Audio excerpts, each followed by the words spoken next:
They actually put in the description of the show, "In the age of fake news, kids now more than ever need to know what is fiction and what is fact." Damn, Disney. Throwing shade much?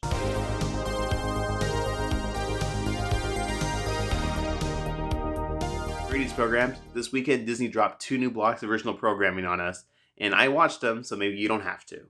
So let's jump right into them. So who was the liar? Join Disney Plus and Event Nicole Brown for a new game show where kids choose between facts. What is the biggest fish? Be the whale shark. And fibs. How many species of spiders are there? 47. Of course. And when they find the fibber, the foam will fall. Big Fib's a game show where kids have 2 experts in any specific field put in front of them, and based on the questions they ask, have to decide which expert is the real one and which one is the fibber. It's hosted by Yvette Nicole Brown and co-hosted by her robot sidekick Clive, played by Rhys Darby. At first, this show confused me, especially the first segment, which is like a fake warm-up round. You have one expert and then someone who is clearly not the expert to kind of get the kids eased into the process of how the show works. And it's funny, but it feels like it's a little bit of a waste of time. The humor is forced at times, but I totally get I'm not the target demographic for this show. But there was something about the show that was confusing me as I watched the first few episodes. And it finally hit me by episode 4 what it was about the show that I wasn't connecting with. I wasn't actively participating with the kids on finding out who the fibber was. There's so many facts being thrown at you at any given time, and at 20 minutes, it's really kind of hard for the show to find a pace where I'm able to digest it and figure out on my own who's the real expert and who isn't the real expert. And that's fine. There's actually a lot of fun facts being thrown out, and I love that I'm also learning as well with subject matters that I honestly wouldn't have looked into otherwise. And I do love the fact that at the end, when the fibber is revealed, we do get a recap of which of his facts were actual lies. And I think that's actually important for kids to learn as well. The first couple episodes are a little rough, but as it goes on, you can tell that Yvette Nicole Brown, Rhys Darby, and even the kid contestants get a little more comfortable with the format. I'm usually not the biggest fan of Yvette Nicole Brown, but she is perfect in this game show. She is very confident, very funny, and she connects with the kids very well. And same goes with Rhys Darby as the robot sidekick Clive. I would usually protest that he's doing sidekick shtick, but he is really funny and definitely has some of the show's best moments. Overall, I think the game show is actually quite a bit of fun. And if you have young kids at home and you want them to actually learn something while they're on vacation or just have something fun put on in the background, I think actually this might be a great alternative for them. So definitely check out The Big Fib, and let's move on to the next one.